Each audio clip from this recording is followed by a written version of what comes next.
Moi j'ai envoyé.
Qui vient s'installer, la famille, mais qui vient là-bas.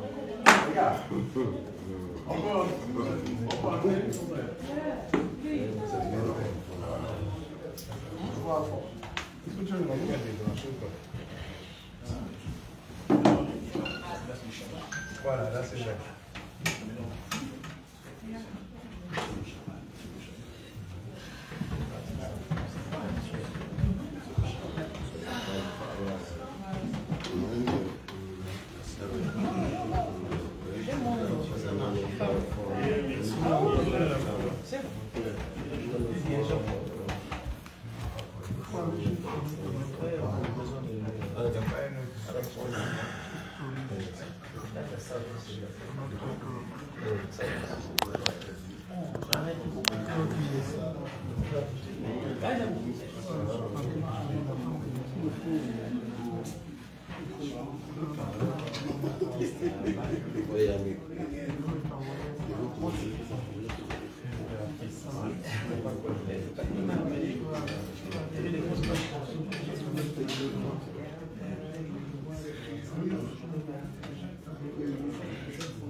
Donc on ramène le petit cartouche.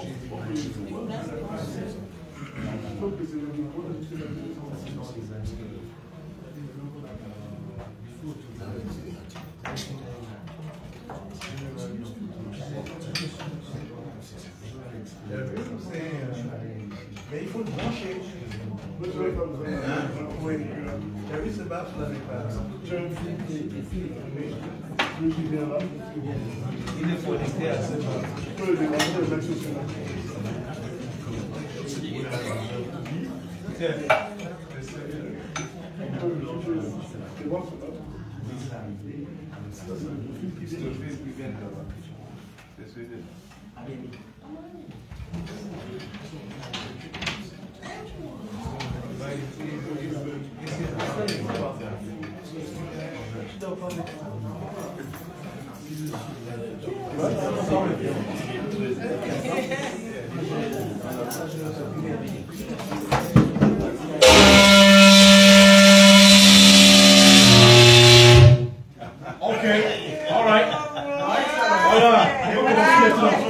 On peut commencer maintenant.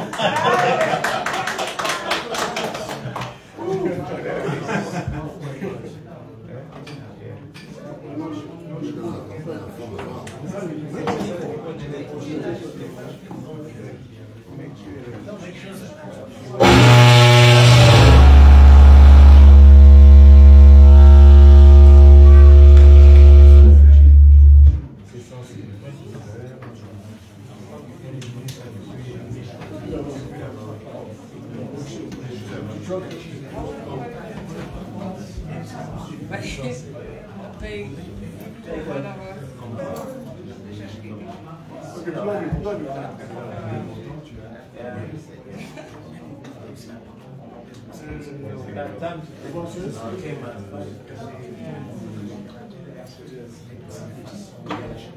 Yes.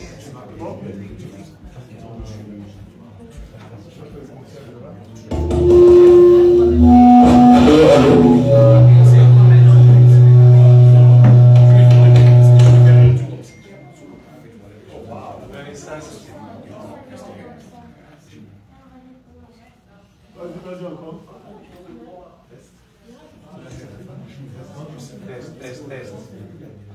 1, 2, 1, 2. 1, 2, 1, 2.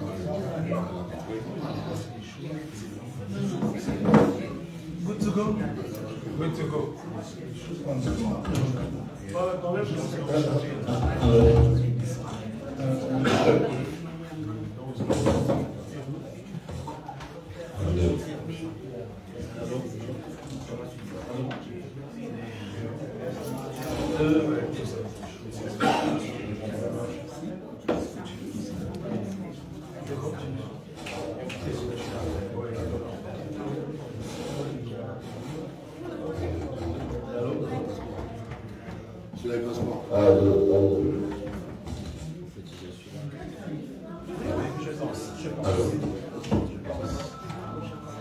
Ça va, il y a un autre qui marche. Oui, il y en a suffisamment. On peut le faire. Oui.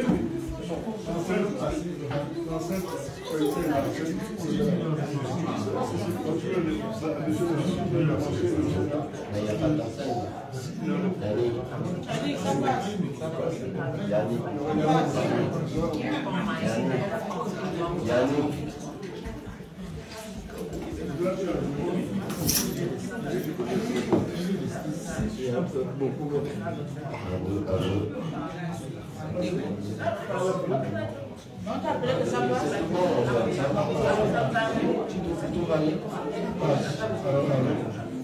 On peut démarrer, c'est tout bon.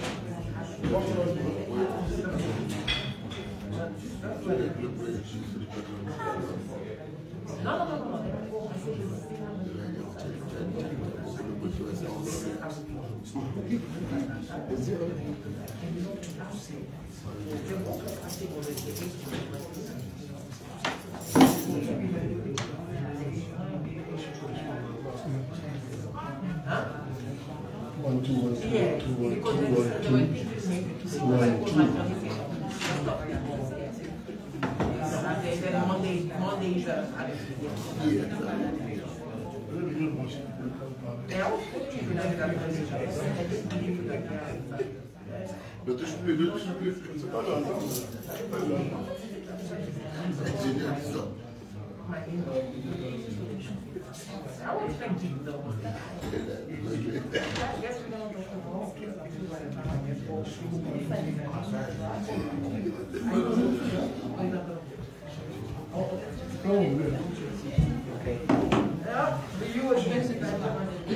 Bonsoir.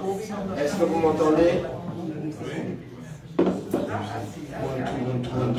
Est-ce que vous m'entendez dans la salle? S'il vous plaît, ceux qui sont au fond, est-ce que vous pouvez vous rapprocher pour qu'on démarre par l'hymne national? S'il vous plaît.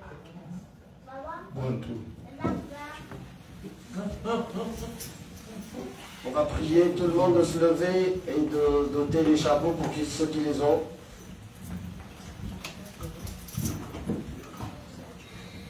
Ceux qui sont derrière peuvent venir devant. On demande aux personnes qui sont derrière de se déplacer. On a des sièges devant, oui, si quelqu'un peut venir, n'hésitez pas. Hein. Pierre, on t'attend ici le temps de commencer avec l'hymne national. Et que nos amis nous disent pourquoi ils sont devant nous tous.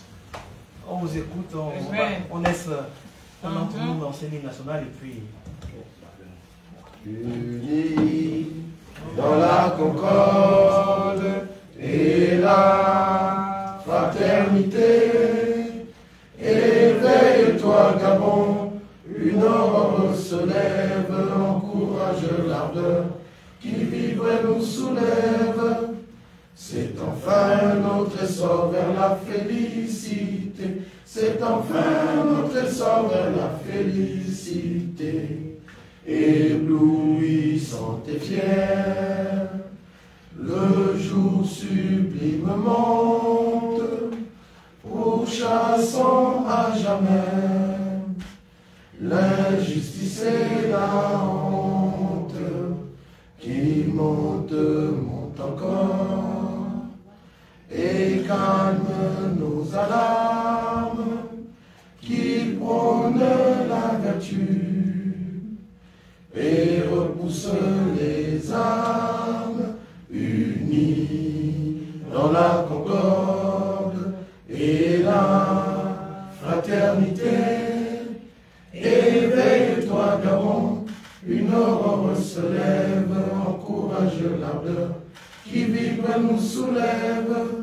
C'est enfin notre essor vers la félicité. C'est enfin notre essor vers la félicité. All right.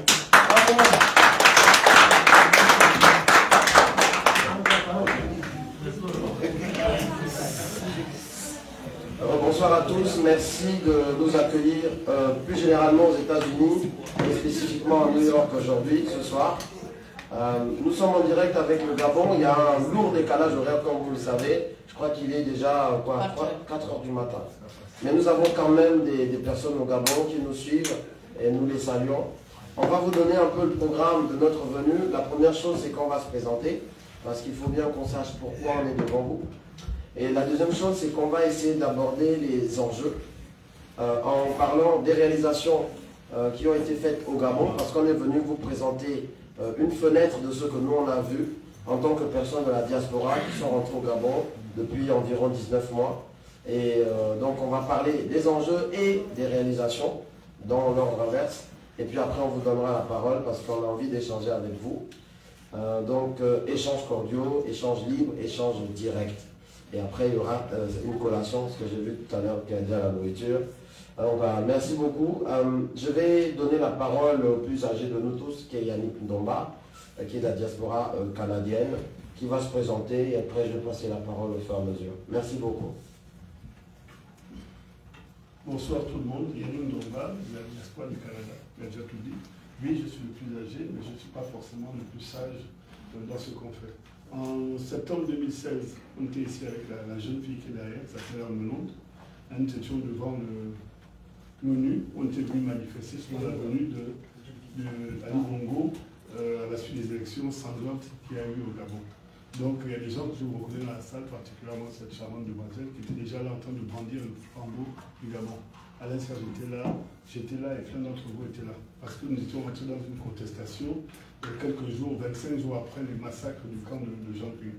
Et dès cette époque-là, dès cet instant, on a accentué la résistance qui a fait qu'aujourd'hui on se retrouve en face de vous, en train de remercier en fait la libération qui a eu le 30 août 2023, qui a changé fondamentalement la vie de nous autres qui étions en exil et de tous les Gabonais.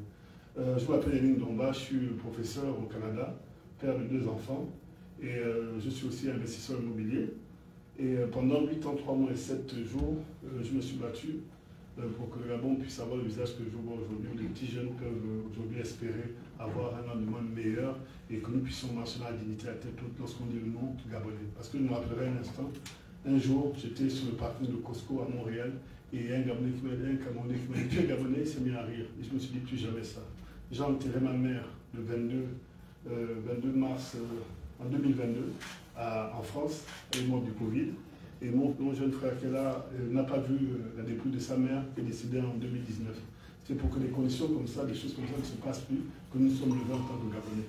Nous ne sommes pas amusés, hein, on s'est sacrifié pour le pays. Et aujourd'hui, on remercie vraiment le président de la transition de nous avoir donné la possibilité de nous réinventer et de reconstruire notre pays. Voilà pourquoi nous sommes là. Nous sommes des Gabonais fiers, nous sommes des Gabonais qui marchent sur la tête haute, torse bombé. On a encore les cicatrices de ce qu'on a vécu pendant les 50 dernières années. On est là pour rectifier le tir. Je vous remercie.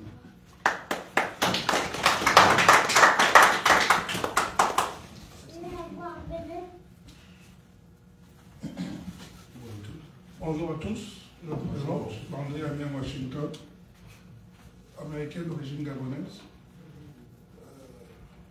crois que presque tout le monde ici connaît, au moins mon histoire. Voilà. Nous, ici, avec mes frères, le RAJ,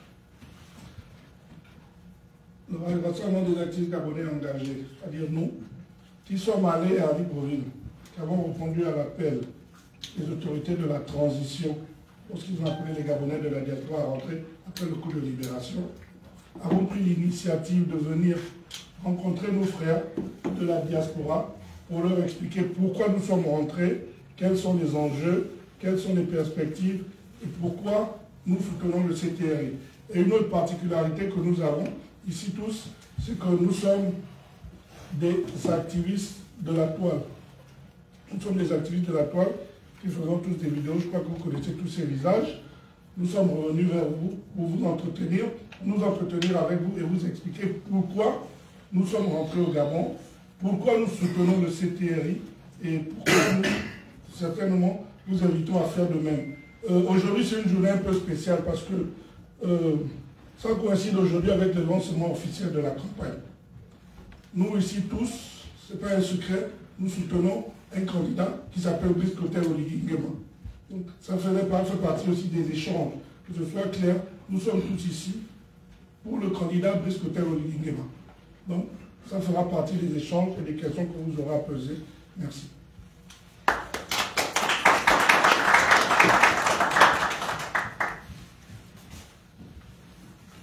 Bonsoir à tous. Encore désolé pour le retard, mais comme on dit, c'est dans l'ADN des Gabonais. Mais on est quand même désolé. Moi, c'est Ragnar sur les réseaux. Mon patronyme, c'est Tomo Ngwanze Ernest, le cardinal. Je suis un ancien ou toujours activiste, je ne sais pas comment dire. Je pense que ce qui nous amène aujourd'hui, comme le disait le frère, que Buzz et bien pour me faire, il faut qu'on vous dise pourquoi on est là. On est là parce que non seulement la campagne a commencé, et on ne se cache pas en vous regardant les gens en disant que nous sortons de très très très loin. Notre pays était en esclavage, vraiment en esclavage avec les Bongos, qui ont confisqué le pouvoir en mettant des gens qui n'étaient pas gabonais à des postes à responsabilité et qui nous ont pollués, volés, tués, nous ont traumatisés. Et ce sont les stigmates aujourd'hui qui nous amènent devant nos frères gabonais. Déjà, merci d'être venus, parce que je sais que dans le pays de Oncle Sam, il est difficile de trouver du temps, mais vous avez trouvé du temps aujourd'hui. Donc, nous allons débattre, nous allons échanger. Je ne vais pas être long. Encore merci. C'était Ragnar, merci. Bonsoir à tous, je suis Landry Stéphane Zang Eyindanga. J'aime bien commencer par mon patronyme qui est Eyindanga. Je suis donc Zang, fils d'Eyindanga. Mon grand-père était Eyindanga Moïse, un des dignitaires du Grand Nord qui a grandi à Mekak chez ses oncles maternels et qui a fait quasiment toute sa carrière donc, dans l'administration gabonaise, aussi bien à la Maranée que dans plusieurs autres provinces, où il a pris sa retraite en 1975 en tant que haut cadre de l'administration au niveau du ministère des Finances. J'en parle pourquoi? Parce que rien n'est un hasard. Ma grand-mère me l'a dit, ne va ni à gauche ni à droite, suis le chemin de ton grand-père, parce qu'il y a des bénédictions comme ça qui se multiplient dans la vie des gens et dont tu es héritier. Quand je dis bénédiction, c'est la bénédiction d'être dans la génération qui, par le combat, fait tomber un régime. Pas tout seul, bien sûr. Le président de la transition nous l'a dit le 30 avril 2024 quand il nous a reçus, suite au dialogue national inclusif. C'est grâce à vous, la diaspora, aux cris que vous poussiez à l'étranger, au combat que vous meniez, que nous avons pris nos responsabilités. Vous nous motiviez depuis 2018, mais le temps n'était pas arrivé. C'est pour ça qu'on vous a, à vous en premier, tendu la main pour que vous veniez nous donner justement tout ce qu'il faut. Alors pourquoi est-ce qu'on s'associe avec le président de la transition? Parce que d'abord, on voit qu'il y a, lorsqu'il arrive au pouvoir, après la création du comité pour la transition et la restauration des institutions, il y a un plan d'urgence qui a été mis en place, qu'on appelle le plan présidentiel d'urgence pour la transition, avec une enveloppe de 500 milliards, qui a permis notamment de rénover la route Kougouleu-Medoune-Guinée équatoriale, 168 km, mais pas que. Toutes les voiries de Libreville qui sont refaites, c'est par ce plan également. Tout ça pour dire qu'on a pleuré pendant longtemps pour qu'il y ait des salles de classe au Gabon. Sur ces 2 années, et même pas, On a 196 salles de classe qui ont été soit construites, soit rénovées. C'est pour ça qu'on est derrière lui. On avait pleuré parce qu'il y avait des gels des embauches dans la fonction publique. Plusieurs Gabonais étaient en CDD pendant des années et des années. Il y a eu la création pendant même pas 2 ans de près de 29 200 postes budgétaires qui sont aujourd'hui disponibles et utilisés. Et 12 000 emplois dans le secteur privé. Ce sont des chiffres qui sont posés et sur lesquels on peut réfléchir. Il y a 1900 km de routes qui ont été soit construites, soit rénovées, alors qu'avant on était resté sur la fameuse phrase du ministre de l'énergie d'aujourd'hui qui disait à l'époque 7 km en 7 ans. Donc on était sur ces tendances-là. Je ne vais pas m'arrêter là, mais quand même c'est déjà important de se dire que lorsqu'on a un bilan qui est pragmatique, il est important de dépasser l'individu, même si l'individu est celui qui réalise, et de se dire nous tenons quelque chose d'important. Nous tenons un renouvellement, nous tenons une occasion plus que jamais pour les Gabonais de se dire si on se range tous comme un seul homme, comme le veut notre tradition. Parce que dans nos villages, les chefs garantissent les équilibres. Et ce sont eux qui font qu'on n'ait pas de lutte de combat dans nos villages, de lutte de pouvoir plutôt. Ce qu'on a, ce sont des gens qui tiennent les équilibres et qui disent, lorsqu'on va dans ce sens pour développer le village, essayons de se ranger derrière. Nous ne sommes pas obligés de fonctionner sur les modèles hérités des colons, qui veulent toujours du diviser pour régner, même à l'intérieur d'un pays. Lorsqu'on trouve quelque chose à faire de bon, il faut savoir dire que là c'est bon, tout en sachant, comme l'a dit Obiangema, lorsqu'il a fait son discours d'interconnexion, il nous a dit, lorsque vous vous rangez derrière votre chef ou votre leader, il ne s'agit pas de dire oui, oui à tout. Au village, on ne dit pas oui, oui à tout. Il s'agit de dire quand c'est bon, quand c'est pas bon, il faut redresser. Donc on est là pour ça, pour ce message. Et moi, personnellement, je suis très heureux d'être au milieu de vous et très heureux également, après avoir fait tomber le système, le régime Bongo PDG, de travailler sur la chute de ce système qui est souvent en nous et d'accompagner la renaissance et le renouveau de ce Gabon. Merci beaucoup.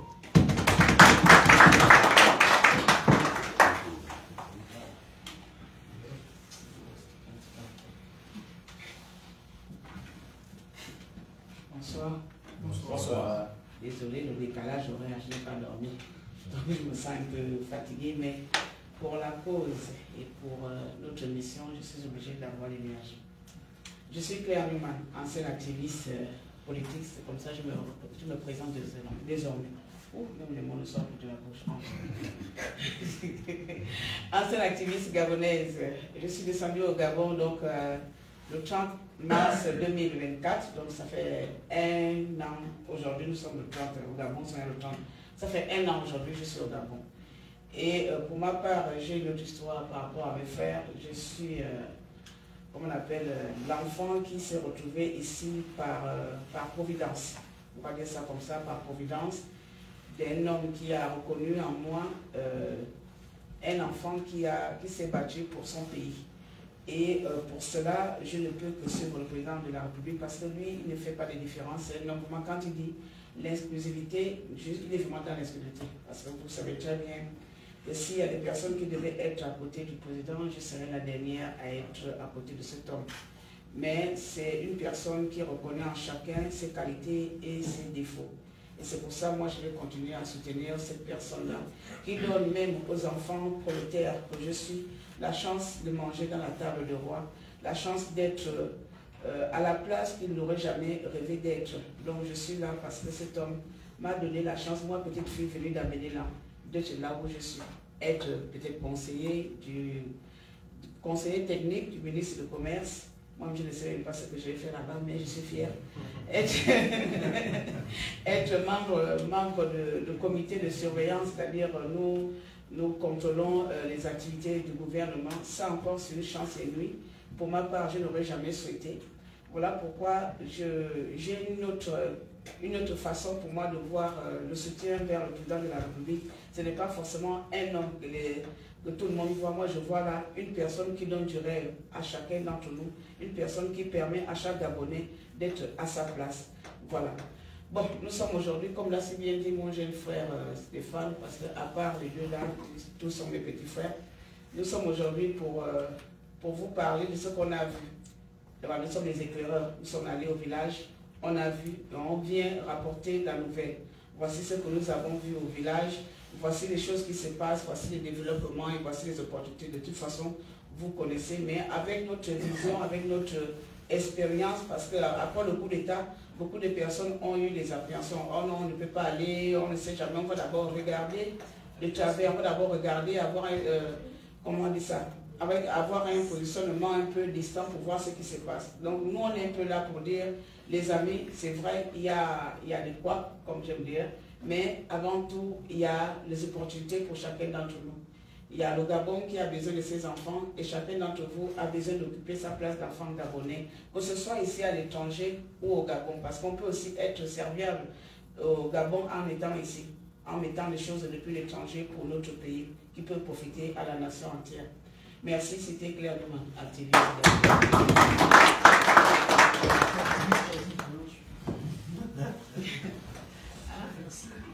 Nous allons... Oui. Nous allons maintenant passer à quelques éléments sur les réalisations et les enjeux.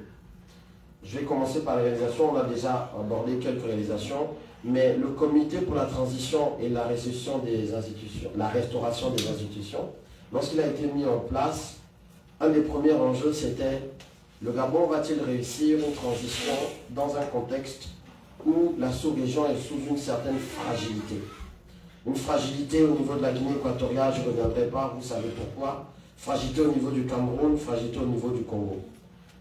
Des régimes qui ont, pour la plupart, entre 30 ans de moyenne d'âge et parfois même 48 ans, avec des présidents qui ont plus de 80 ans chacun, dont un qui a peut-être 93 ans déjà, dans un pays qui est vaste, mais qui est aussi sous une menace de sécession de deux de ces États, on va dire, ou provinces. L'enjeu, c'est donc qu'on ait un pays qui a entamé une transition, qu'on ait des jeunes qui arrivent au pouvoir et qui impulsent une dynamique nouvelle. Une dynamique de restauration des institutions. Restaurer les institutions, pourquoi? Parce que sans institutions fortes, on n'a pas de pays fort. Mais pour qu'on ait des institutions fortes, il faut qu'on ait des personnes fortes. La force aujourd'hui, lorsqu'on parle notamment de tout ce qui est lutte de libération, parce que c'est de ça qu'il s'agit au niveau de l'Afrique, la force est représentée par le militaire. C'est ce qu'on a vu dans les années 80 avec Thomas Sankara, c'est ce qu'on a vu également avec Jerry Rawlings dans la même période, c'est ce qu'on voit au niveau de l'AES, c'est le militaire. C'est comme ça, c'est un fait. On aime ou on n'aime pas, c'est la vérité. Pourquoi? Parce que le militaire a ça qui sait user de la force, mais c'est surtout qu'il a ça que quand il commence, il ne peut pas faire demi-tour. Parce que devant, s'il s'arrête, c'est la mort. Derrière, s'il recule, c'est la mort. Il est obligé d'aller jusqu'au bout. Et c'est en cela qu'il représente souvent une voie de sortie pour les populations qui veulent la libération du pays. Nous sommes originaires de la France pour certains. C'est ce qui s'est passé un peu lorsque, en sortie de la Seconde Guerre mondiale, le général de Gaulle prend les rênes de la France. Il arrive en tant que général. Et derrière, vous avez vu, avec le plan Marshall imposé par les États-Unis, comment le général de Gaulle, en s'appuyant malheureusement sur les ressources minières du Gabon et de la RDC, a développé son programme nucléaire qui lui a permis de se séparer, de se libérer un peu du joug du pays dans lequel on est aujourd'hui. Pourquoi il l'a fait? Parce qu'il faut être ferme, dur et parfois vraiment regarder devant sans reculer. Mais pourvu qu'on soit patriote. Parce que si on n'est pas patriote, tout ce qu'on va faire, c'est juste imposer un régime de conservation de pouvoir. Nous avons vu un exemple de ce patriotisme au travers du président Teodoro Obiangema Bazogo. Parce qu'on a vu en combien d'années, en quelques temps, la Guinée équatoriale est devenue un modèle dans la sous-région.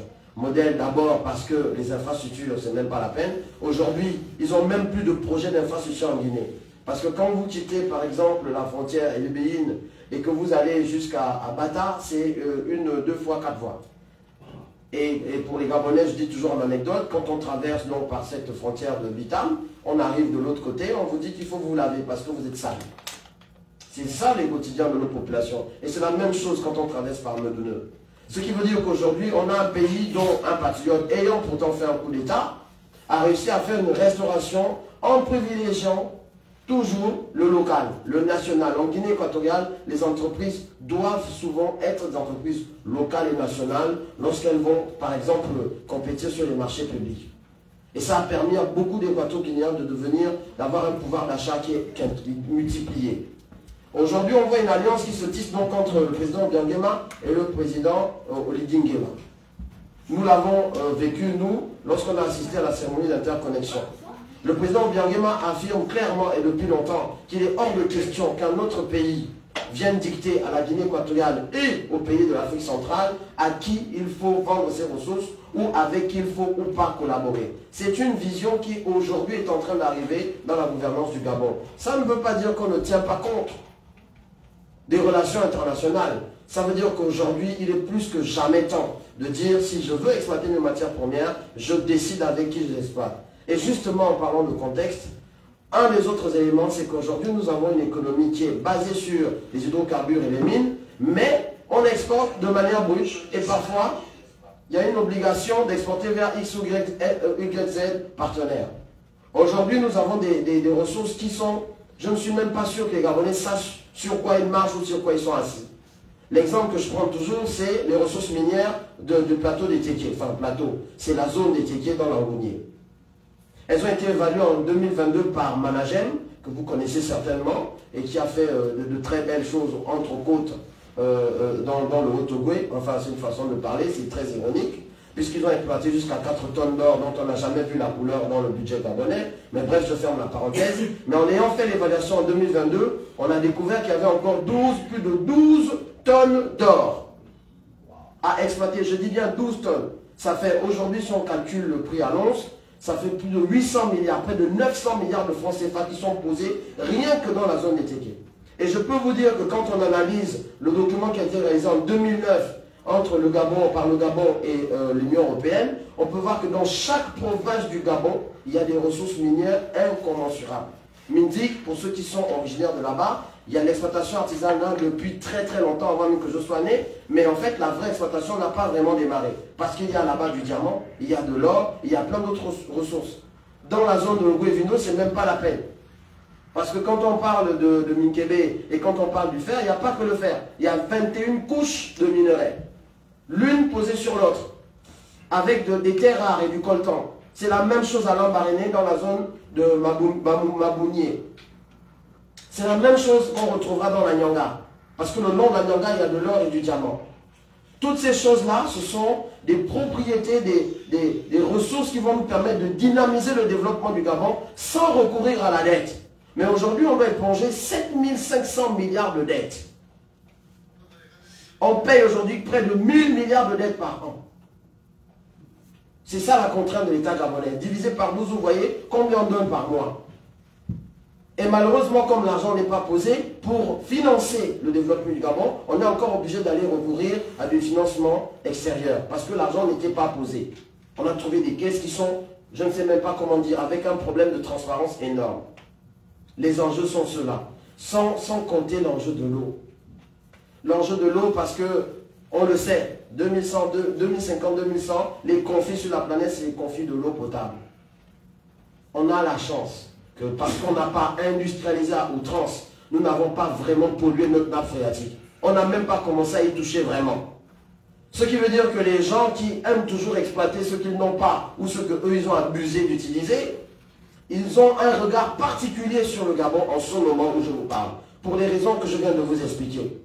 Pendant que nous serons en train de faire des batailles de chiffonniers et à se diviser pour régner entre nous, ces gens-là, eux, ils ont déjà leur projet en tête. Prendre toujours les mêmes perfides trompeurs qui ne pensent qu'à eux-mêmes, les placer quelque part où ils ne comprennent pas grand-chose, ou quand ils comprennent, c'est de l'enrichissement personnel pour envoyer cet argent toujours en Occident, et dire, divisons pour pouvoir régner. Et si ça ne va pas, ben on crée un petit conflit ethnique ou autre, et puis comme ça, dans le désordre, c'est toujours les mêmes qui en profitent. Aujourd'hui, nous avons un président patriote, qui en plus représente une force. Cette force-là, nous devons la lui donner par le suffrage. Parce qu'avec la force du suffrage, il pourra plus facilement et plus durablement défendre nos intérêts. À partir du moment où on a ce président qu'on met en place, c'est à nous de dire là, voici ce qu'il faut faire. Et il a déjà promis, et je termine là-dessus. Dans son projet que vous allez sûrement retrouver, puisqu'il a été partagé aujourd'hui, vous allez voir qu'il y a 6 piliers dans son projet. Il y a un projet qui va arriver qui est un Gabonais, un titre foncier. C'est marqué dedans. Un Gabonais, un titre foncier. Parce que c'est possible. On a assez, on a largement de quoi faire. Il y a un projet qui est prévu là-dedans pour le retour de la diaspora. Il y a un couloir qui va être créé pour que la diaspora puisse être incitée à rentrer, investir. C'est prévu. Il y a un couloir sur les logements sociaux. Il y a un couloir sur la séparation de la gestion de l'énergie et de l'eau. Pour pouvoir optimiser. Il y a un couloir pour la transformation digitale du Gabon. L'agriculture, il y a déjà des projets qu'on a vus. On a participé à l'arrivée des tracteurs et autres qui ont été distribués dans les provinces au Gabon. Aujourd'hui, les provinces ont déjà pu bénéficier de 7 milliards par province pour des projets qui sont aujourd'hui en train d'être contrôlés par le CTRI. Voici les choses qui font que nous, on se dise, nous avons trouvé un comité avec à la tête un chef qui a une idée, une vision, un patriotisme et qui a une force, derrière lequel on peut se ranger, non pas par béni ou parce qu'on est des moutons, mais parce que désormais on comprend les enjeux. On ne veut plus se laisser diviser pour rien. Ce n'est pas ce que nos ancêtres nous ont laissé. Ils nous ont laissé de tracer une direction, d'avancer, et quand ça ne va pas, on dit ça ne va pas, pour redresser, et quand ça va, on dit encore plus fort. Voilà ce que je voulais dire en termes d'enjeux. Je ne sais pas si vous voulez rajouter quelque chose. On va pouvoir après passer aux échanges. Merci beaucoup.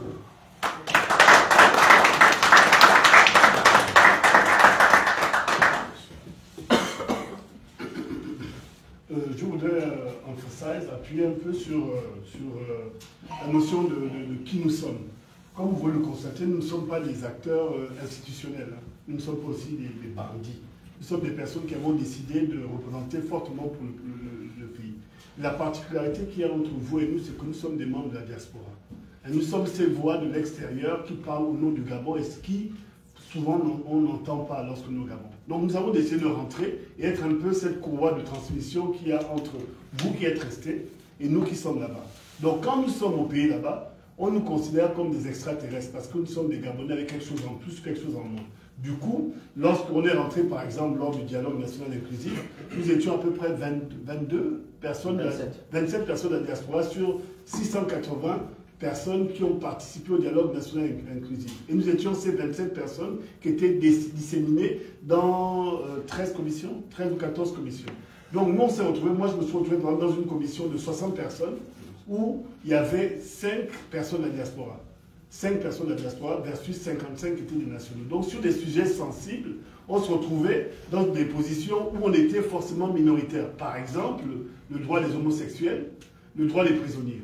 Lorsqu'on parlait des homosexuels, nous en Occident, on a déjà appris à accepter qu'il y a des gens qui avaient des différences, des particularités dans leur sexualité. Mais lorsqu'on en parlait, tout le monde se levait en disant il faut les tuer, il faut les mettre dans des trous. Ils étaient 55 à dire ça, nous on n'était que 5.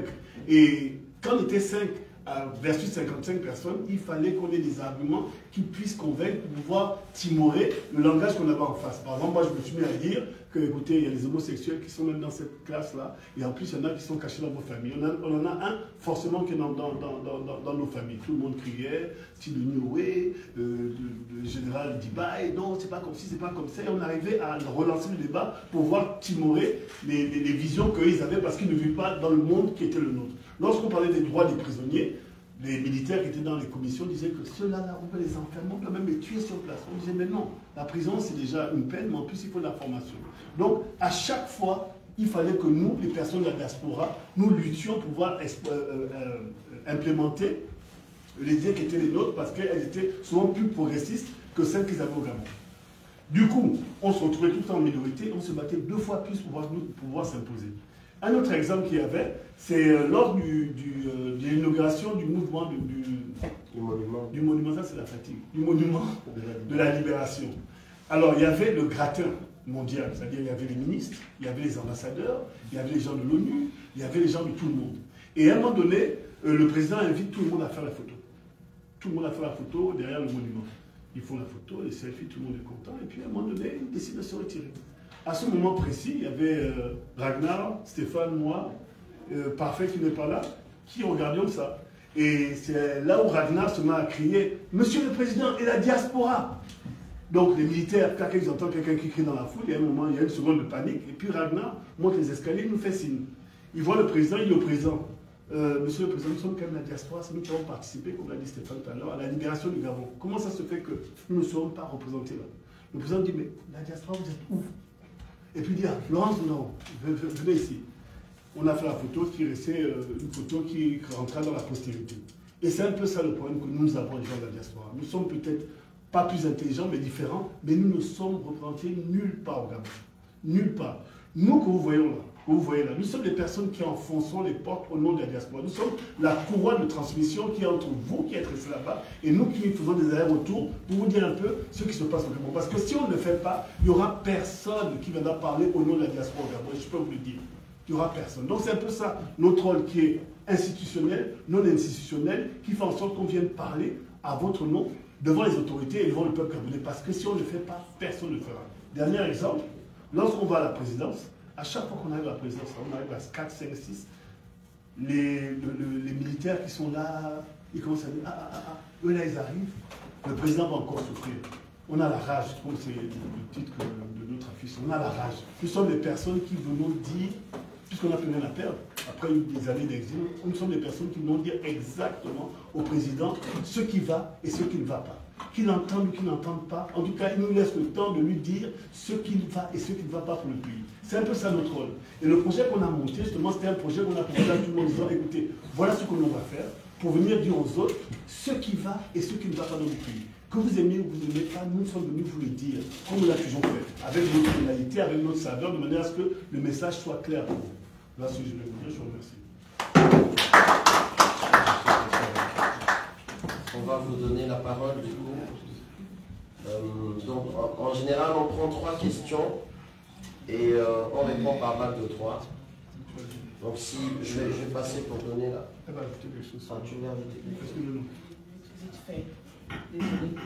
Je voulais juste ajouter par rapport à ce que mon frère disait tout à l'heure, que lors de la participation du dialogue, les membres de la diaspora qui ont assisté ont lutté et combattu pour qu'aujourd'hui la diaspora puisse avoir les représentants, les députés, hein.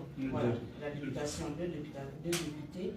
Donc vous voyez que ce sont des combats que certains d'entre nous mènent qui favorisent et qui vont bénéficier à la diaspora gabonaise dans le monde. Voilà, je voulais ajouter ça.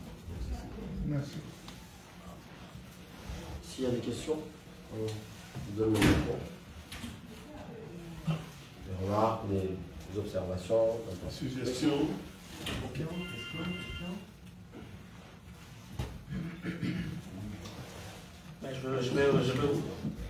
Je vais me lever pour qu'on me voie à l'arrière. En vérité, c'est pas... J'ai pas de questions, j'ai vraiment aucune question. Simplement, parce que la maison qui est ici et la nôtre, tous, il est bon, évidemment, de rappeler à chaque fois une chose, je tiens parce que ce sont mes fonctions, et que j'ai cette responsabilité de dire encore ici, bienvenue à vous tous ici dans cette maison du Gabon. Il fallait que je le dise de façon très officielle et très publique. Merci d'être venu, de passer le mot qui est le vôtre. On est content de vous avoir. On est content, je parle pour eux, je ne suis pas de diaspora. Il y a encore 6 mois, j'étais à Libreville. Donc, je suis certain que ceux qui sont ici sont très contents de savoir que vous les représentez très bien et que le travail que vous faites avec tant de passion, voilà, concerne évidemment ceux qui sont en face de nous. Je n'ai pas de questions, évidemment. Juste... Vous pouvez vous présenter? Ah oui, évidemment. Mais ça, c'est l'habitude. Alors, je suis Ghislain Ondias Okuma, ambassadeur représentant permanent de la République gabonaise auprès des Nations Unies. Voilà, je suis ici depuis 7 mois, je crois, dans ces fonctions. Les dernières fonctions. Les miennes, c'était au palais, il y avait, je crois, quelques-uns d'entre vous. Mais bon, ça, c'est pas le plus important. Le plus important, c'est que j'étais obligé de vous souhaiter la bienvenue de façon très officielle, évidemment, de remercier votre présence ici, de dire au nom de tous ceux qui sont ici ce soir, comme une fois, nous sommes contents. Et je disais simplement que je n'avais pas de questions, mais peut-être noter 2-3 choses dans le propos qui a été déjà dit par, je crois, M. Stéphane, avant sur les raisons pour lesquelles il est bon plus que jamais de soutenir le candidat qui est le nôtre. Je dis le nôtre parce que je crois que dans la salle, on partage tous la même position. Mais voilà, s'il n'y en a pas, on va les convaincre aujourd'hui, ce soir. Vous allez, c'est vous qui êtes ici pour ça principalement. Donc, juste pour rappeler là, avec Stéphane, partager un propos qu'il a dit tout à l'heure. Tout à l'heure, il y a 2-3 minutes, c'était l'idée que le candidat que nous avons ici est plus que jamais déterminé parce que nous avons ensemble, nous avons des aptitudes ensemble, c'est-à-dire humainement, les ressources humaines, nous les avons, pour pousser le Gabon un peu plus haut et surtout de façon naturelle, Dieu a fait que le pays qu'on appelle Gabon soit un peu béni. Mais l'idée est d'avoir les deux, à la fois les ressources humaines et les ressources humaines et les ressources minières. C'est très intéressant, mais il faut surtout aussi qu'on ait, côté des ressources humaines, la volonté. La volonté ne doit pas simplement tenir à cet homme, mais la volonté doit tenir aux individus. Voilà, je dis ça avec un peu d'ironie. Les individus, c'est arrivé un peu à l'heure quand on a rendez-vous à 18h, pas à 21h30 pour démarrer la rencontre que nous avons ce soir. Je ne peux pas partir l'occasion de vous rappeler ça. Je suis là depuis 17h, on s'est rencontrés, on va arriver à 21h30, alors que voilà, on avait rendez-vous à 18h, ce n'est pas très correct. Merci pour les excuses, je sais pourquoi apprécier effectivement. On doit changer, si on doit changer, des petites choses là, ça compte. Non, ça compte. Vraiment, c'est tout petit comme ça, mais on est entre nous, ça compte. Ça compte. On n'arrive pas à rassembler les gens et à déballer comme ça, comme s'ils deviennent l'été à 21h30, alors qu'on est depuis 17h pour moi par exemple. Non, voilà, je dis on est d'accord, on va changer, tout ça, c'est bien là. Il y a beaucoup d'émotions quand vous parlez, voilà, vos histoires, j'ai envie de dire, moi je le connais très bien, chacune d'entre les vôtres, parce que. Mais quand même, changeons, mais faisons bien les choses un peu, hein, voilà, ça commence par ça. Voilà ce que je voulais dire, et surtout vous souhaitez la bienvenue. Je sais que vous avez encore Houston demain ou après-demain. Beaucoup de courage, vraiment et honnêtement. Voilà. Merci pour ce que vous faites. Les analystes, on n'est jamais fatigués. Voilà. Merci.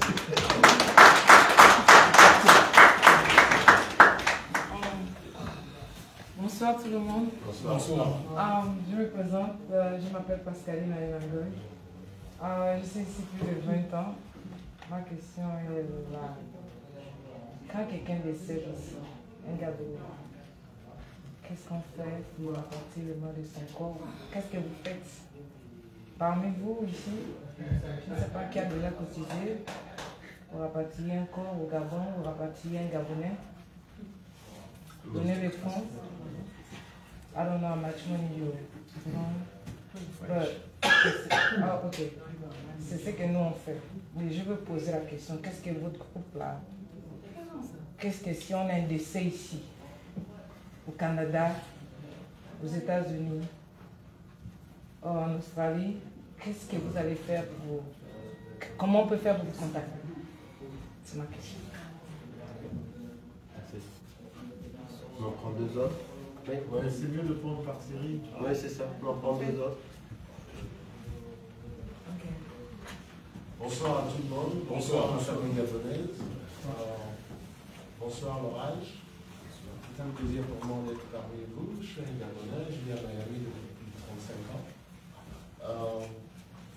Ma question, elle est un peu plus diverse. Je vais la poser par rapport à la compréhension et l'éducation de toute la population gabonaise, parce que rage est nouveau. Ça ne fait même pas 2 mois encore. Donc on est à beaucoup de rage. La question est la suivante. Quelle est l'ambition de Rage pour le futur, pendant la transition, après la transition? Quels sont les objectifs que Rage peut apporter à la diaspora? Parce qu'on Rage, c'est une partie de la diaspora. Par rapport à ces missions, quels sont les développements, les ambitions, les projets, les choses clés que Rage pourra apporter à la diaspora et au peuple gabonais. Merci encore. Troisième question. Bonsoir tout le monde. C'est court et simple. Bon, moi je vais parler un langage un peu, pour nous, les bas échelles, là, pour que mon frère du village puisse comprendre. Vous voyez, c'est bien, j'apprécie quand je vous vois comme ça. Là, vous êtes venus susciter, nous voir d'abord, et nous exposer un peu l'idée des dirigeants du Gabon aujourd'hui, de la personne qui gère le Gabon aujourd'hui, de sa vision en fait. C'est une très bonne chose. Moi, ce que j'ai remarqué, c'est que mon avis, je donne mon avis, et quand j'écoute un peu la plupart des frères de la diaspora et des sœurs, moi je trouve quand même que le président a fait ce qu'on appelle, comment est-ce qu'on peut appeler ça?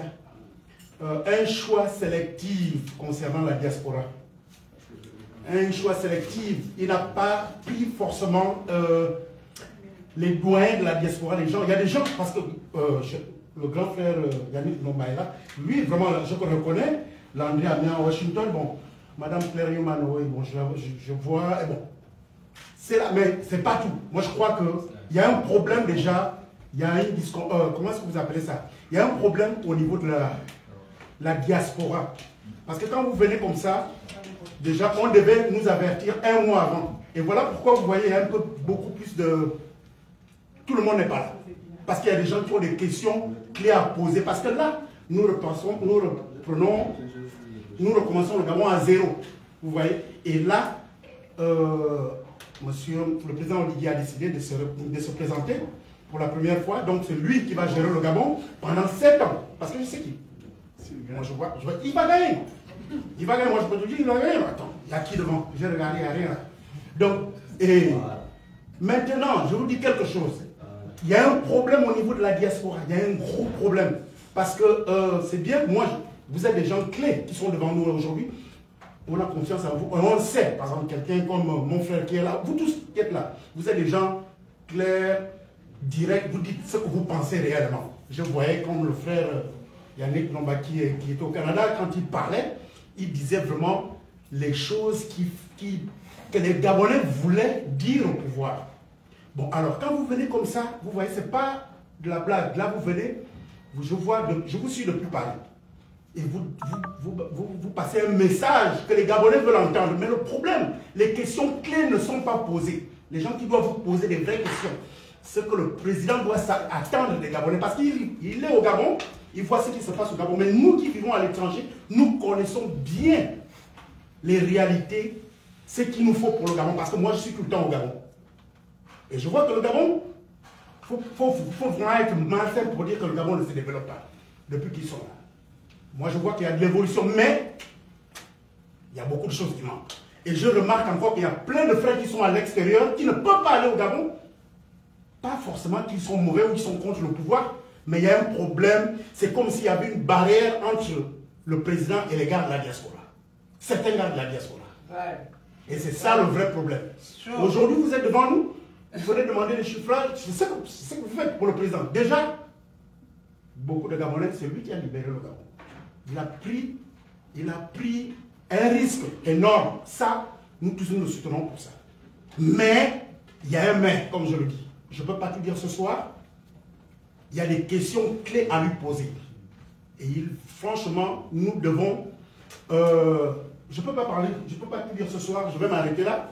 Et je vais donner la parole à quelqu'un d'autre. Mais je pense qu'il y a un problème. Vous savez de quoi je parle? Au niveau de la diaspora, il y a un gros problème. Il y a un gros problème parce qu'il y a des frères qui sont frustrés, qui ne savent pas. Et on a l'impression que certaines personnes, ce qu'on reprochait d'Ali Bongo, aujourd'hui se passe avec le président Oligui. Certains Gabonais ont pris le président Oligui en otage. Donc, ce qui fait qu'il y a certaines personnes n'arrivent pas à approcher, n'arrivent pas à dire exactement ce qu'il faut. Donc voilà. Est-ce que tu as une question? Non, moi je suis. Tout ça c'est une question. Attendez. Écoutez, je donne à quelqu'un d'autre peut-être. Non, c'est pas bon. Ça fait 3 questions. Ok, on va prendre une dernière. Ok. Jean-Pierre Bas. Jean-Pierre Bas, moi c'est pas une question, c'est juste. Est-ce que je peux parler? Oui, bien sûr. Moi c'est pas une question, mais c'est question de confiance en fait. Vous dites déjà au départ, nous sommes contents parce que vous êtes arrivé là où vous êtes, parce qu'il y a quelques années en arrière, Yannick, tu étais à la position là où je suis. Et tu sais ce que tu pensais à l'instant où je pense aux personnes qui étaient en face de toi. Et mon rêve avec eux, parce qu'il y a quelques années, je ne savais pas combien la diaspora gabonaise fructifiait de l'argent pour le développement du Gabon. Je ne sais pas. Mais mon rêve est que nous fassions entrer ou développer le Gabon, la diaspora. Et voilà pourquoi est-ce qu'on a confiance en vous, parce qu'on sait que vous êtes des guerriers de ce que l'on veut. Facilitez-nous les choses pour qu'on puisse venir investir au Gabon. C'est très important. Ok? Parce qu'on sait ce qu'on endure ici. Comme dans la culture, comme dans les affaires, comme en tout cas l'échange culturel avec les autres. Donc on a confiance en vous. Moi j'en ai terminé. C'est bon. J'ai une question, hein, je peux la poser. D'accord. Alors je vais commencer d'abord par dire bonsoir. Et puis je me présente, je suis Iban Tounve, Frank Tucker. Alors je vais commencer aussi par d'abord vous dire merci. Vous êtes des aînés. Et je pense que c'est notre baobab, Pierre Claver-Keningwe, qui a dit que vivre sans vivre la liberté dans mon pays n'est pas digne d'un peuple considérable, mais tout peuple est considérable. En fait, lorsque j'écoute cette phrase, je pense à l'engagement patriotique qui dit que, quel que soit où nous soyons, nous devons nous engager lorsqu'il s'agit de parler des choses de notre pays, des choses du Gabon. Donc pour que vous soyez déjà là, je vais d'abord dire merci parce que nous allons en effet parler des choses du Gabon, mais Gabon d'abord, en effet. J'ai suivi votre déplacement depuis, je pense, le Sénégal, la France, un peu la Turquie, et il y a quelque chose qui m'a beaucoup marqué, c'était quelque chose que le grand frère Yannick a eu à dire, je pense à Washington DC, si je me trompe. Il a parlé de la diaspora gabonaise. Et il a dit qu'il y a quelque chose de très, très particulier, c'est que la diaspora gabonaise est excellente partout où elle se trouve. Ça, c'est un fait. It's a fact. Amen. Je vais d'abord dire welcome to New York. Bienvenue à New York. Ma question est la suivante. Aujourd'hui, nous entrons dans l'âge de la construction du Gabon. Voilà pourquoi l'orage est avec le rassemblement des bâtisseurs. Lorsqu'on va bâtir, on a le maçon, mais on a aussi, plus important, l'architecte. Ma question est vraiment, je souhaiterais que vous puissiez la comprendre comme un petit frère qui peut-être dit ce que d'autres pensent tout bas dans la diaspora. Et je suis content parce que le grand frère Abby Washington est là, parce que c'est quelqu'un aussi qui a vécu ici. Et je vais parler spécifiquement de la diaspora gabonaise d'Amérique du Nord, plus particulièrement c'est des États-Unis. Est-ce que nous avons un blueprint? Le blueprint, c'est le plan. Lorsque le président nous appelle aujourd'hui, parce qu'effectivement, le Gabon a besoin de ces énergies. Le Gabon a besoin de tous ces jeunes qui sont partout dans le monde. Voilà pourquoi vous êtes devant pour nous représenter qui sommes ici en diaspora. Est-ce que nous avons un blueprint? Vous avez des Gabonais qui sont excellents, comme l'a si bien dit le grand frère Yannick à Washington. Des Gabonais qui ont passé 10 ans, 20 ans, 30 ans, voire plus à l'étranger. Qui ont bâti, qui ont construit, qui ont des familles, qui ont des générations, 1, 2, 3 générations de Gabonais. Ce qui est bien, c'est que nous, Gabonais, nous pensons toujours au Gabon. On veut toujours rentrer chez nous. Amen. Le blueprint commence d'abord sur le point de vue personnel. C'est-à-dire, si moi je vais rentrer au Gabon, je sais que ma responsabilité est personnellement établir ce que je dois faire pour entrer au Gabon. Aujourd'hui, le bâtisseur nous appelle. Est-ce que nous avons un blueprint, un plan pour ces Gabonais qui sont à New York, ces Gabonais qui bravent le froid l'hiver, des Gabonais résilients, des gens qui travaillent de 2h, 3h du matin, 3 boulots, 4 boulots, ces Gabonais qui supportent les parents, les familles, partout au Gabon. Je parle du Gabonais qui vit au Nebraska, celui-là qui brave l'hiver du Nebraska. Je ne parle pas du Canada parce que je ne connais pas les gâteaux du Canada. Je ne parle pas du Gabonais de la France parce que je ne connais pas les réalités de la France. Je parle du Gabonais d'Atlanta, celui qui vit les vicissitudes de la vie aux États-Unis, qui a appris à se forger un caractère, une âme, et qui veut rentrer chez lui pour reproduire au Gabon ce que nous vivons ici. J'aime beaucoup lorsque nous parlons de la diaspora parce que, effectivement, nous sommes une force. Nous sommes une force. Le fait que vous soyez là devant nous et devant le président, pour moi, c'est déjà une grande fierté. Parce que je sais que même si ce n'est pas forcément à 100%, mais vous allez relayer à 90 ou 99% ce qu'effectivement ces Gabonais en diaspora vivent. Donc je parle aujourd'hui pour le Gabonais qui vit au Nebraska, pour celui qui est au Texas, pour celui qui est à New York, celui qui est à DC, qui veut effectivement rentrer chez soi. Parce que guess what? Il est temps pour nous de rentrer chez nous et travailler pour le Gabon. I love you, bro. Where's the blueprint? You're right. Est-ce qu'on a un plan aujourd'hui? S'il y a un plan, ce serait très bien aujourd'hui. Je sais que beaucoup nous regardent aujourd'hui. Je sais que beaucoup de compatriotes qui sont ici aux États-Unis, particulièrement à New York, nous suivent. Right. Est-ce qu'il y a un blueprint? Est-ce qu'il y a un plan? Qu'on nous le dise. S'il n'y a pas encore de plan, il faut y penser. Et je pense qu'il ne faut pas seulement s'arrêter à y penser, il faut s'arrêter aussi à dire, communiquer avec nous. Nous dire qu'exactement, voilà ce que le bâtisseur veut faire pour vous. Voilà ce qu'on veut mettre en plan comme programme pour vous pour rentrer. Voilà ce qu'il faut. C'est ça important. Parce que ça va nous permettre à nous de tracer nos agendas. Parce qu'ici, on travaille comme ça. On travaille sur l'agenda, on sait qu'effectivement, voilà ce que je peux faire à mon niveau en tant que compatriote gabonais, fier de mon pays. Voilà ce que je peux faire. Mais voilà aussi ce que mon pays fera pour moi lorsque je vais rentrer. Prenons en compte les familles que nous avons maintenant ici. Amen. Merci.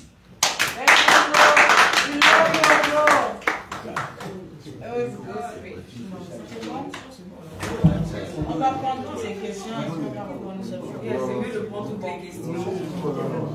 Ok, arrêtons-nous là déjà. Là, ça fait un peu.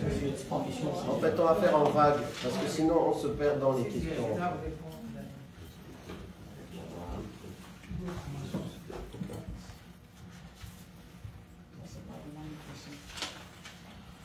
La première question qui concerne le rapatriement.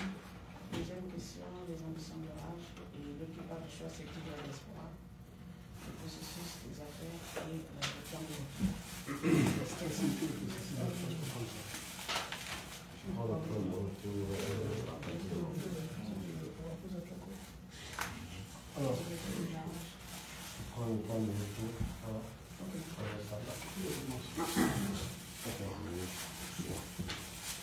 Déjà, je pense que les questions qui sont posées ici, même si c'est un échantillon, je pense qu'elles sont déjà très très intéressantes. Et par habitude, je pense que là, peut-être que le président est en train de dormir, encore que ça ne lui arrive pas beaucoup, mais je crois qu'il va suivre tous ces échanges de près, de très près. Pourquoi? Parce que dans son programme qu'il va établir, parce que maintenant il a lancé le projet de société, et je vous invite, quand on parle de blueprint, à regarder ce projet, parce qu'en réalité, c'est ça qui va vous permettre d'établir un programme. C'est le projet. Le projet de société du président est sur 6 piliers. Et l'idée, c'est qu'on puisse regarder les 6 piliers et voir ce que nous, individuellement, en tant que diaspora, collectivement en tant que diaspora, mais pas que, en tant que Gabonais du Gabon, comment on s'inscrit dedans. Ça, ce serait la meilleure stratégie. Comme ça, on sait qu'on va rentrer dans un pays où il y a un programme qui est établi sur la base d'un projet. Donc on peut déterminer le calendrier de rentrée puisque le programme va arriver. Il faut déjà que le président soit élu pour qu'il établisse son programme. Mais pour le moment, il a donné un projet. Et dans ce projet, il y a la place pour la diaspora. Il y a la place pour la diaspora, non seulement parce que les métiers autour des 6 piliers sont des métiers que nous maîtrisons. Il n'y a rien de sorcier. Mais les Gabonais du Gabon aussi les maîtrisent. Mais aussi parce qu'il y a un aspect spécifique sur l'accompagnement du retour de la diaspora. Ça s'appelle spécifiquement même soutien au retour de la diaspora. Alors qu'est-ce qu'on peut faire concrètement? D'abord, en préparation de ce projet, qu'il faut qu'on regarde de près. Parce que c'est là la différence. Parfois on peut parler de choses et on est en déphasage. On a un leader qui trace une route et qui fait une proposition, et parfois nous on ne s'approprie pas la proposition. Du coup on reste sur des aspirations ou des idées qui nous sont propres, mais qui peuvent être totalement en déphasage avec ce qui est proposé. Première chose donc, s'approprier le projet de société. On peut vous l'envoyer si vous ne l'avez pas lu. C'est 52 pages. C'est à peu près une quarantaine de pages avec du contenu. Ça c'est la première chose. La deuxième chose, c'est qu'à partir de ce moment, on sait qu'il faut s'organiser. Alors, je discutais hier avec quelqu'un de la diaspora de Washington et je disais ceci. Nous, on sait ce qu'on est, on sait ce qu'on vaut. Mais quand sur place, ils ne voient pas la valeur ajoutée de ce qu'on est, de ce qu'on vaut, ça pose un problème. Par exemple, est-ce qu'aujourd'hui, au niveau du Gabon, je posais la question à la sœur hier, est-ce qu'il y a une société de transport, parce qu'on a des problèmes de transport au Gabon, est-ce qu'il y a une société de transport estampillée diaspora? Par exemple, diaspora US, 2-3 bus, qui font Libreville, Mayumba, Libreville, Makoukou, qui... Non. Il n'y a pas. Est-ce qu'il y a une clinique où on peut dire, bon voilà, la diaspora s'est organisée, ils sont arrivés, ils ont vu qu'il y a des problèmes. L'État ne peut pas tout régler parce que les hôpitaux, c'est public. Mais il y a des cliniques privées aussi qui doivent émerger. Parce que c'est là qu'on gagne le plus. C'est là qu'on optimise, c'est là qu'on a de la flexibilité. On sait que l'État ne peut pas tout faire, ne doit pas tout faire. Parce que l'État fait souvent mal. Est-ce qu'il y a quelque chose comme ça? Non. Je peux vous en citer comme ça, même les boutiques. Nous avons du pouvoir d'achat. Vous, ici, la diaspora US, vous avez des compétences terribles en matière de commerce. Mais vraiment, je pense que quand on regarde toutes nos diasporas, à part celle de la Turquie, qui est aussi dans un pays de commerce, vous êtes dans un pays de commerce et d'opportunité. Les boutiques du Gabon ne peuvent pas être des propriétés de communautés qui sont venues en immigration, alors que nous avons des compétences dans le domaine ici dans la diaspora. Moi, je me serais attendu à ce qu'on ait des franchises de boutiques qui sont créées par la diaspora ici. Où on prend des Gabonais, on dit un Gabonais une boutique pour accompagner le projet un Gabonais une taxi de l'État, mais là on fait un Gabonais une boutique mais qui est porté par la diaspora US. Et vous savez expliquer à prix import, par exemple, qu'on peut avoir des points de distribution dans les quartiers, où nous on s'occupe de la gérance.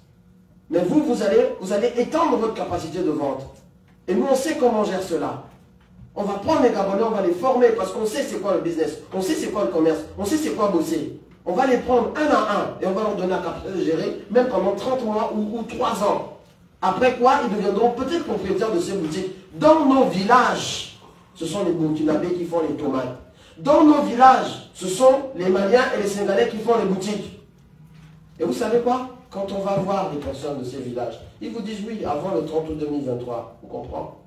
Mais après le 30 août 2023, où sont nos gens qui sont partis à l'étranger? On les entend dire sur les réseaux sociaux qui sont bien là-bas. Ils ont 2 000, 3 000 dollars de salaire. Pendant que nous, on souffre la galère ici. Et la seule chose qu'ils réclament au Gabon, c'est je veux voir le président Ligui, parce que moi aussi, je veux rentrer au pays et j'ai envie d'être nommé. Ah bon? Nous, on n'a pas envie d'être nommé. Nous, on ne galère pas assez ici. On n'a pas de compétences. À chaque fois qu'on nomme une personne à la diaspora, c'est l'André en Washington qui le disait. En plus de ça, à chaque fois qu'on nomme une personne à la diaspora, sur les 1000 nominations, dès qu'on en nomme un, c'est la diaspora elle-même qui commence à crier. Oh, mais pourquoi lui? Pourquoi lui? Il a quelle compétence? Vous avez entendu les Gabonais du Gabon râler après les nominations des leurs? Chaque nomination, il y a peut-être 200, 300 noms dans certaines nominations. Vous avez entendu? À part de dire ça c'est un PDG, le reste là, ils ne sont pas là-bas. Il dit si le frère a eu sa place, c'est bien, parce qu'il a sûrement une compétence. Mais nous, on fait quoi? On se torpille nous-mêmes. Oui, on se connaît. Mais vous croyez qu'ils ne se connaissent pas? Nous représentons un corps. Si le corps se divise contre lui-même, il est amené à mourir. Parce qu'après chaque nomination, quand on lève les boucliers, vous croyez que la prochaine fois, il y aura une autre nomination à la diaspora? Parce que les perfides trompeurs et certains, comme vous avez dit, ils vont dire quoi? Non, non, non, non, non, ça va encore faire le bruit. Non, non, non, pas laisse. Non, non, non, non, non, plein mon enfant. Ça passera inaperçu. Et je vais donc chuter. Aujourd'hui, on a beaucoup